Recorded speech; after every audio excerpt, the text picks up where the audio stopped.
చేస్తా ఉంటది. ఎంత బరువెత్తినా కానీ గాడిద చేస్తుంది, మోస్తుంది. ఇది పనికొచ్చేదా, ఇది పనికిరాందా అని ఆలోచించేది గాడిది కాదు. కనుకనే ఒరే వేదవా, ఒరే గాడిద అని చాలా మంది కొన్ని అడ్డమైన పనులు చేసినప్పుడు తిడుతూ ఉంటారు అన్నమాట. అందుకనే గాడిద అంటాం. గాడిద అనేది ఒక పనికి వాళ్ళ దాన్ని యేసుక్రీస్తు ప్రభు ఎన్నుకున్నాడమ్మా. చూసారా, ఒక పనికి మళ్ళ దాన్ని యేసుక్రీస్తు ప్రభు ఎన్నుకున్నాడు. ఈ రోజున ప్రియమైన దేవుని బిడ్డలారా, ఒక వ్యక్తి ఏం చేస్తున్నాడంటే ఒక ఉద్యోగం చేస్తున్నాడు.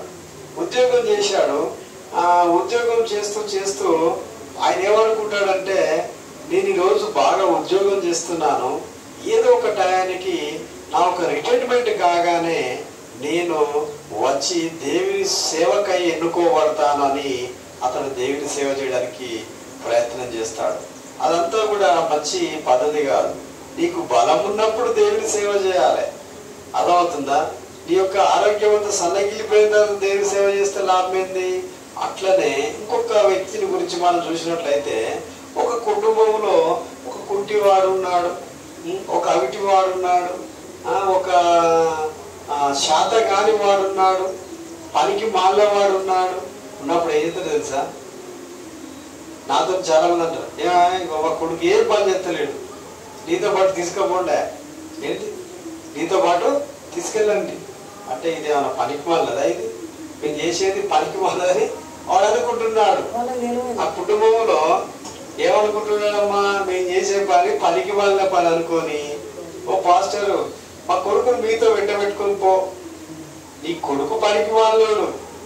అంతేగాని వాడి దృష్టి ఎలా ఉండదంటే, ఇతడు పనికి వాళ్ళ వాడిలాగా మనల్ని ట్రీట్ చేస్తూ, నా కొడుకును కూడా నీ సేవతో నీతో తిప్పుకోవయ్యా, కొంచెం బాగుపడతాడు అనే ఉద్దేశం. వాడు బాగుపడాలని, వాడు పనికి మాల వాడు కనుక వాడు తిప్పుకోనడము. ఈ యొక్క దేవుని పని చేసే పని వాళ్ళను పనికి వాళ్ళగా ఇస్తున్నారు. ప్రియమైన దేవుని బిడ్డలారా, ఇది దేవుని పని చాలా ఘనమైన పని, గొప్ప పని. అర్థమవుతుందా? దేవుని పని చేయాలంటే అందరికి చేత కాదు. కానీ ఏం చేస్తున్నారు? దేవుని యొక్క సేవకులను, దేవుని పని చేసే వారిని హీనంగా చూస్తున్నారు జనమంతా కూడా.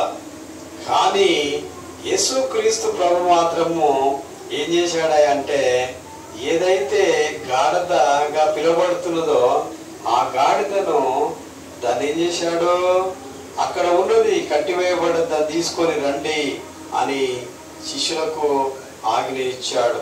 ఒక గాడిద దానిలో ఉన్న ఒక గాడిద పిల్లను మీకు కనబడును, వాటిని విప్పి నా ఎద్దకు తోలుకొని రండి, ఎవడైనా మీతో ఏమైనాను అనిన ఎడల అవి ప్రభువులకు కావలసి ఉన్నవని చెప్పవలను. వెంటనే అతడు వాటిని తోలుకొని వెంటబెట్టుకొని చెప్పి వారిని పంపెను.